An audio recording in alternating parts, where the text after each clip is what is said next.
On t'amène là où il y a une sorte de fosse septique, avec tout ce qu'il y a dedans.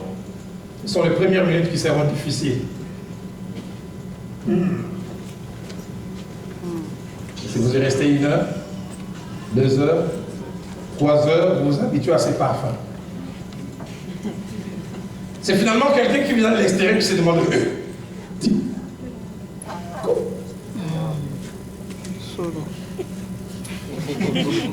comment tu fais pour rester? Et là, je dis, c'est notre problème. Vous savez, à force de rester à un endroit où les routes sont des trous, où les taxis montent à 4 derrière, 2 devant. J'étais même dans un véhicule qui quittait l'IPEN pour aller verser les barres de la boîte de vitesse derrière. Les chauffeurs disent côte ça deuxième.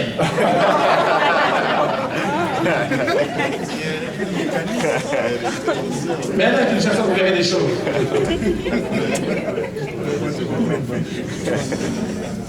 Les taxis qui font IPEN vers Kinzonzi, vous trouverez un système, l'essence, c'est plus dedans. Hein. On a fait ressortir un truc et puis c'est au-dessus. Les frères nous ont montré les diapos qui sont venus de l'autre côté. Vous savez, nous-mêmes, à force d'être à côté de cette misère, on l'a intériorisé. C'est devenu une partie du décor. Alors aujourd'hui à Kinshasa, peut-être que certains seront choqués. Les petites boîtes de tomates, aujourd'hui on les vend, on peut même couper au milieu. On vend une partie. Et quand on n'a pas acheté, on couvre encore avec un sachet, puis on dira vendre le lendemain. Mais je peux vous dire, avec les temps, c'est devenu normal. On vous vend du Thomson, du poisson, ben parce que le groupe, comment on appelle ça? Les chambres froides ne fonctionnent pas très bien. D'autres achètent du formol. Ah, ça choque. C'est pour cela qu'il est bon que nous ayons de temps en temps des gens qui viennent de là où l'on vit normalement. Qui viennent nous dire, hey, nous sommes dans un malheureux état. Est-ce que je me fais comprendre? Et oui, ils étaient là en ruine, mais à force de rester avec les ruines, ils se sont habitués avec ces ruines. Est-ce qu'on est beaucoup là-bas? Pourquoi aller là-bas? Ils savent déjà. Le passage de Mpoukou, c'est normal. Donc, des Néhémie qui viendront nous dire ce qui se passe est anormal.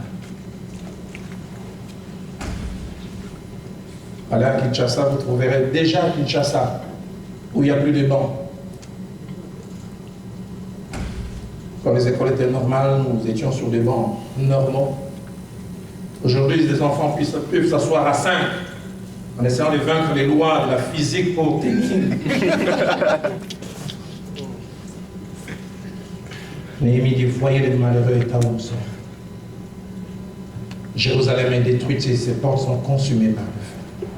Seigneur, donne-nous des communicateurs. Donne-nous des gens qui vont venir, qui vont parler, qui vont faire tomber les écailles de nos yeux, qui vont toucher nos sens et nos émotions. Et non seulement qu'il fait un constat, premièrement, mais deuxièmement, il fait une proposition. Venez, rebâtissons la muraille. Et j'aime la fin. Constat, proposition, mais il montre l'intérêt qu'ils ont. Il dit, et nous ne serons plus dans l'opprobre. Nous y sommes. Cette situation n'est pas irréversible. On peut s'en sortir. Amen. Alors le peuple s'est levé. Ils ont dit, lèvons-nous et bâtissons. Seigneur, donne-nous des Néhémies qui vont venir.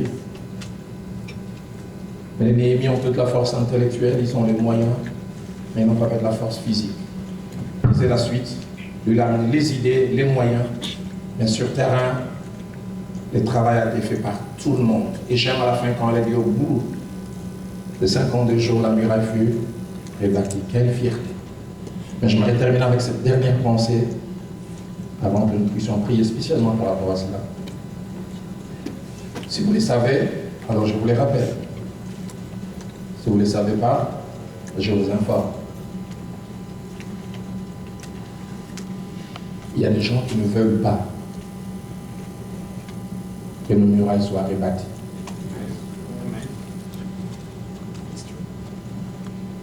Il y a des Sanballat, des Tobija qui aident que nos murailles soient dans l'état où elles sont. Si nous ne réfléchissons pas pour changer les choses, il y a des gens qui réfléchissent dans des officines pour perpétuer les situations. Je parlais avec un monsieur de la Monue qui dit, tout ce qui se passe en Ituri, il dit, Roland, là où ça bouge le plus, c'est là où il y a plus de mouvement d'argent. Et ces gens veulent que cette situation reste comme ça pour retirer tout ce qu'ils peuvent retirer. Seigneur, aide-nous à prendre conscience. Mais ce que j'aime, j'ai la possibilité de parler avec des personnes élevant en responsabilité. Tous ces arrivent à dire une chose, dire Roland, c'est vrai, s'il est vrai que le Congo ne démarre pas encore, il y a une chose que les communs du mortel ne savent pas. Dieu contrôle les Congos. Amen. Il dit, si ça n'a pas encore décollé, mais au moins ça n'a jamais explosé. Il dit, les plans, les projets de balkanisation, de destruction, ça a toujours été l'objet de plusieurs. Et à chaque fois, ils ont essayé d'ajouter un ingrédient en plus. Rien ne s'est passé. Pourquoi? Parce que Dieu a un plan et un projet avec nous. Et je dire que les Sambala, les Tobija et les autres ne réussiront jamais. Plusieurs avant eux ont essayé. Ils n'ont jamais réussi. Et jamais un autre Sambala, un autre Tobija ne réussira. Je rêve de léguer à nos enfants un pays où il faut beau vivre. Mon pays, notre pays, c'est un pays d'occasion ratée. Les Lumumba, les autres, ils ont rêvé, ils ont donné toutes leurs meilleures années. Ceux qui ne voulaient pas du décollage du Congo, les ont divisés. Ça a été plusieurs années. Et puis un fameux monsieur est arrivé en 65. Ça a été l'espoir d'une génération. Et quelques années plus tard encore, on s'est rendu compte que c'était occasion ratée. Je me souviens, j'étais tout petit, plusieurs n'étaient pas encore nés. On chantait un cantique, on disait 67, Bolo Yoto Kangamabu, Bolo Yokoya, elle est pas